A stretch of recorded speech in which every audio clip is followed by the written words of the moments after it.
வணக்கம் நேர்களே. ஐபிஎல் இருக்கக்கூடிய சிச்சுவேஷன்ல RCB is for sale. Last round of negotiations போயிட்டு இருக்கு அப்படின்றாங்க. ஸோ இத்தன வருஷத்துக்கு அப்புறம் ஒரே தடவ ஆர்சிபி கப் வின் பண்ணாங்க. அத கொண்டாடுறன்ற பேர்ல அசம்பாவிதங்கள் நடந்தது.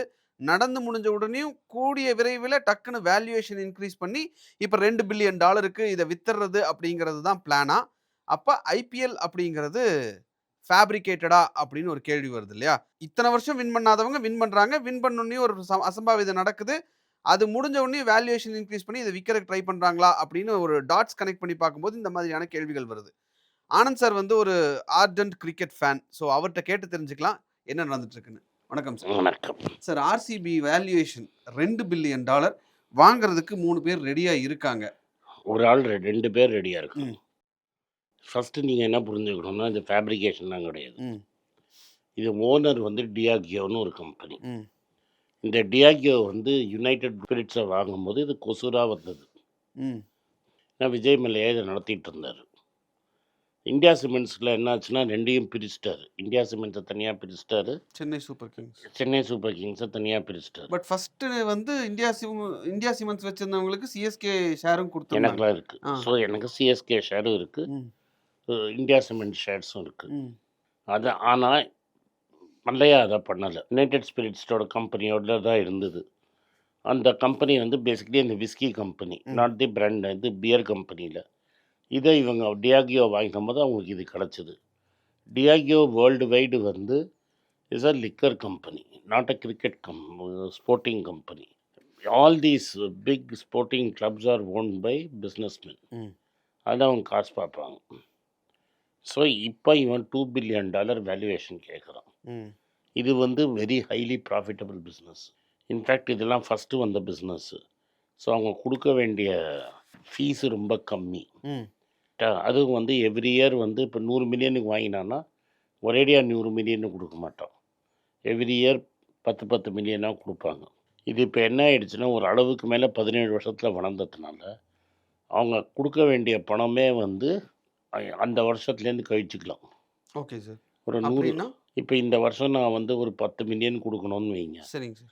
எனக்கு வர வேண்டிய பணமே 25 மில்லியன் இருக்கும். ஸோ நான் பணம் போட்டே பிஸ்னஸ் பண்ண வேண்டாம். ஓகே. இப்போ நான் எனக்கு பட்ஜெட் என்ன ஞாபகம் இல்லை. இப்போது ஒரு 50 கோடிக்கு நான் பிளேயர்ஸ் வாங்கணும் தான், அது மட்டும் இருந்தால் போதும். அது கூட சீசன் முடிஞ்ச அப்புறம் தான் தருவேன். ஸோ நான் பிட்டிங் பண்ணுவேன். It's a very low capital business. என்னோடய ஸ்டேடியமை வாடகைக்கு எடுப்பேன். அதுக்கப்புறம் வேரியஸ் ஊரில் பார்க்கில் வேறு நடத்துவேன். இல்லை ஐபிஎல் எக்ஸ்பீரியன்ஸுன்னு போய் திருநெல்வேலியில் டான்ஸ் ஆட விட்டு அதையும் பார்ப்பேன். இந்த காசெல்லாம் வந்து எனக்கு ஒரு ஷேர் போகும். அட்டெண்டன்ஸ் என் ஊரில் என்னோடய ஹோம் கிரவுண்டில் நடக்கிற அட்டெண்டன்ஸ் படத்தில் நான் வாங்கிப்பேன். இப்போ சிஎஸ்கேக்கே நீங்கள் என்னெல்லாம் ரெவென்யூ இருக்குதுன்னு பாருங்கள். இந்த சட்டையில் போடுற அட்வர்டைஸ்மெண்ட் எல்லாம் போட்டு ஹெவியாக காசு வாங்கிடுவான். சிஎஸ்கே சேப்பாக்கில் நடக்கிற மேட்ச்சு 3 ஹோம் கிரவுண்ட் வச்சுருக்கான். இந்த 3 ஹோம் கிரவுண்டில் இருக்கிற கலெக்ஷன்லாம் அவனுக்கு. ஓகே. ஸோ 14 மேட்ச்சில் 7 மேட்ச் கலெக்ஷன் ஃபுல்லாக அவனுக்கு. இதை தவிர மீடியா ரைட்ஸுன்னு ஒன்று இருக்கும். ஒரு வருஷமும் 2 பில்லியன் 3 பில்லியன் எவ்வளோ பில்லியன் போட்டிருக்காங்களோ டிஜிட்டல் தனியாக, டிவி தனியாக போட்டிருப்பாங்க. அது வந்து ஒரு டீமுக்கும் ஈக்குவலாக ஷேரு. பிசிசிஐக்கு ஒரு ஷேர் போயிட்டு மீதி எல்லாம் இவங்களுக்கு ஷேரு. இதை தவிர அவன் மர்ச்சன்டைஸ் விற்பான். அதுக்கப்புறம் கிரிக்கெட் அகாடமி நடத்துவான். அதுக்கப்புறம் என்ன பண்ணுவாங்கன்னா, இப்போது சென்னை சூப்பர் கிங்ஸ் ஒரு ப்ராக்டிஸ் கேம் ஆடுறாங்க. முன்னாடி இருந்த ஸ்டார்ஸும் இப்போ இருக்கிற டீமும் சேர்ந்து ஒரு மேட்ச் ஆடுறாங்க. அதுக்கு வந்து ஏஆர் ரஹ்மான் ஒரு concert. So Rahman concert plus match ஆவரேஜாக டிக்கெட் 4000 ரூபாய்க்கு விற்பான். அது ஒரு 50,000 பேருக்கு விற்று போட்டு காசு எடுப்பான். ஸோ ஒரு வருஷத்துக்கு 50-100 கோடி ரூபா சம்பாதிச்சிருவாங்க. அண்ட் நீ கேபிட்டல் போட்டே பிஸ்னஸ் பண்ண வேண்டாம். கடைசியாக 2 டீம் வந்தது. ஒன்று அகமதாபாத் குஜராத் டைட்டன்ஸும் லக்னோ சூப்பர் ஜெயின்ஸும். அவங்க வந்து $850 மில்லியன் தான் அந்த டீமே புது டீம் வாங்கினான். இவன் நியர்லி $1 பில்லியன் வாங்கினான்.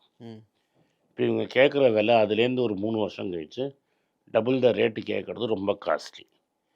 ஏன்னா மீடியா ரைட்ஸ் அப்படிலாம் க்ரோ ஆகாது. ஐசிசி ரைட்ஸை சரண்டர் பண்ணிட்டான்.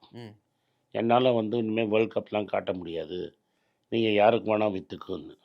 இப்போ ஜியோவும் அந்த இவனுக்கு அந்த ESPN ஸ்போர்ட்ஸ், ஸ்டார் ஸ்போர்ட்ஸ் எல்லாம் ஒன்று. ஆ. இவங்க கோட் பண்ணலன்னா ஹாட்ஸ்டார். அந்த ரேட்டே இறங்கிடும், ப்ராப்பர்ட்டி ரேட்டு. ம். இப்போ வந்து இவன் ஹாட்ஸ்டாருக்கு இது பெருசாக இனிமேல் க்ரோத் இருக்காது, மீடியா மேக்ஸிமைஸ் பண்ணிட்டாங்க, அதனால் இதுக்கு மேலே க்ரோத் இருக்காது மீடியாவில். அடுத்த ரவுண்டு வரைச்ச மீடியாவில் க்ரோத் இல்லைன்னு சொல்லிட்டு இவங்க 1.5 பில்லியன் வரைக்கும் கொடுக்கறதுக்கு ரெடியாக இருந்தாங்க. ம். 5 பிளேயர்ஸ் இருந்தாங்க. இவன் எனக்கு மினிமம் 2 பில்லியன் வேணும். ம். யார்? இந்த டியாகியோவுக்கு நிறைய கடன் இருக்குது, அவனோட ஆ. பேலன்ஸ் ஷீட்டில் நிறைய கடன் இருக்குது. இந்த 2 பில்லியன் விற்றானா அவன் வாங்கினது கம்மி. 2 பில்லியனை கொண்டு வந்து டேக்ஸை கட்டிட்டு அவன் விற்றுட்டு போயிடுவான், கடனை குறைச்சிருவான். Sports is not is main business. ம். அந்த கடையை விற்றுருவான். பட் இதில் இப்போ வந்து என்னென்னா, ஒரு கிளேசியர்ஸ்னு ஒரு கம்பெனி இருந்தது. They own Manchester United, world's best football company. அவன் வாங்குவானா அப்படின்னு ஒன்று இருந்தது. இந்த கோவிட் வேக்சினை சம்பாதிச்ச பூனாவாலா வாங்குவாரா அப்படின்னு ஒரு டவுட் இருந்தது. மூணாவது, ஒரு ப்ரைவேட் ஈக்விட்டி ENTன்னு ஸ்வீடிஷ் ம். ப்ரைவேட் ஈக்விட்டி ஃபார்ம் இருக்காங்க.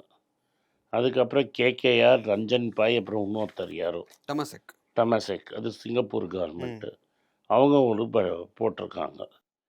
ஸோ இவங்க வந்து 18,000 கோடி இவன் கேட்குறான். இந்த 2 பேர் பிட்டிங் பண்ணியிருக்காங்க. பட் இதை வந்து இந்த IPLக்குள்ளே முடியுமானா முடியாது. ஓகே. ஸோ இதெல்லாம் முடிக்கிறதுக்கு செப்டம்பர் ஆகும். இப்போ ஏன் பைண்டிங் பட்டை இன்றைக்கே வாங்கிட்டான்னா, அடுத்த வாட்டி RCB சொதப்பிடுச்சுன்னு வச்சுக்கோங்க, வேல்யூவேஷன் குறைஞ்சிரும். நீங்கள் வந்து CSKயை வந்து it's not a true market figure, but you can see தி அமெரிக்காலலாம் இங்கிலாந்துலலாம் எப்படின்னா, இங்கிலாந்துலாம் இதெல்லாம் லிஸ்டடாகவே இருக்கும். ம். ஸோ நீ மேலே கீழே போகிறத பார்க்கலாம். ஓகே. நாளைக்கு CSK வின் பண்ணாங்கன்னா கிரே மார்க்கெட்டில் இந்த வேல்யூவேஷன் டபுள் ட்ரிபிள் ஆகிடும். ம். இப்போ RCB தோத்துட்டான்னு வை இந்த வாட்டி, அதுக்குள்ளே இந்த டீலை ஃபைனலைஸ் பண்ணலன்னா ரேட்டு இறங்கிடும். அதனால தான் அவசரப்படுறான். $2 பில்லியன் திருப்பி 1 பில்லியன் ஆகிடும். அதுதான் ப்ராப்ளம். Okay sir. நீங்கள் சொல்லும்போது எனக்கு டக்குன்னு ஒரு விஷயம் ஞாபகம் வருது. இதில் இன்னொரு ஃபன் ஃபேக்ட் என்னென்னா, நீங்கள் விஜய் மல்லையாட்ட ஆல்ரெடி 8,000 கோடி வாங்கிட்டீங்க. ம். அவன் கொடுக்க வேண்டியதே 8,000 கோடி. ம். இது அவன் வாங்கின கம்பெனி.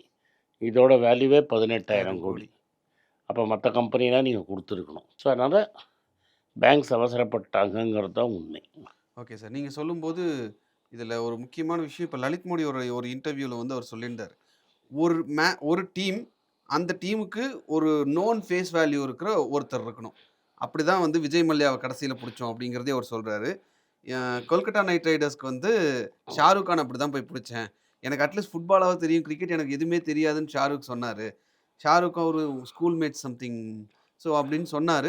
நான் இருக்கேன் அப்படின்னு சொல்லி அவரை வந்து இன்வெஸ்ட் பண்ண வச்சேன். தமிழ்நாட்டுக்கு வேறு யாரும் கோட் பண்ண மாட்டேன்னு போர்ட் பிரசிடெண்ட்டாக இருக்கிற என் ஸ்ரீனிவாசன் கோட் பண்ணார்.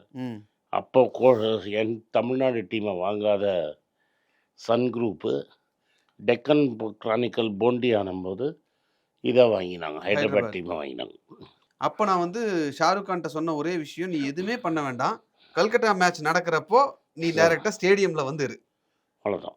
உன்னை நான் அடிக்கடி காமிச்சிக்கிட்டே இருப்பேன், நீ ஸ்டேடியமுக்கு வந்திருக்கேன்றதை நான் காமிச்சிக்கிட்டே இருப்பேன் அப்படின்னு சொல்லி அப்படிதான். இன்னைக்கு ஷாருக் கான் பில்லியனராக இருக்கிறதுக்கு ஒரு பெரிய ரீசன் வந்து இதுதான். இப்போ ஷாருக் கான் வந்து சவுத் ஆஃப்ரிக்காவில் ஒரு டீமு, கரீபியனில் ஒரு டீமு, வேறு ஏதோ 2-3 ஸ்போர்ட்ஸ் டீமும் வச்சுருக்கான். Right sir. ஸோ இந்த RCBக்கு பின்னாடி வேறு ஏதேனும் காரணங்கள் இருக்குமோ இவ்வளோ அவசரப்பட்டு விற்கிறதுக்கு அப்படின்ற ஒரு தாட் இருந்தது. அது என்னங்கிறது ரொம்ப கிளியராக எக்ஸ்பிளைன் பண்ணிங்க. ரொம்ப நன்றி சார். நன்றி, வணக்கம். குழந்தைங்களுக்காக ஒரு புஸ்தகம் லான்ச் பண்ணோம், அது ரொம்ப சக்ஸஸ்ஃபுல்லாக இருக்குது. யாருக்கெல்லாம் அந்த புஸ்தகம் போகணுமோ எங்கள் டீமுக்கு கான்டாக்ட் பண்ணுங்கள். கீழே இருக்கிற நம்பர்லேயும் வெப்சைட்லேயும் கான்டாக்ட் பண்ணிங்கன்னா உங்களுக்கு அந்த புஸ்தகத்தை நீங்கள் வாங்கிக்கலாம். மற்ற எங்கள் புஸ்தகமும் அவைலபிள், எங்கள் வெப்சைட் மூலமாகவும் வாங்கலாம். கீழே இருக்கிற வாட்ஸ்அப் நம்பர்லேயும் மெசேஜ் அனுப்பலாம். நன்றி, வணக்கம்.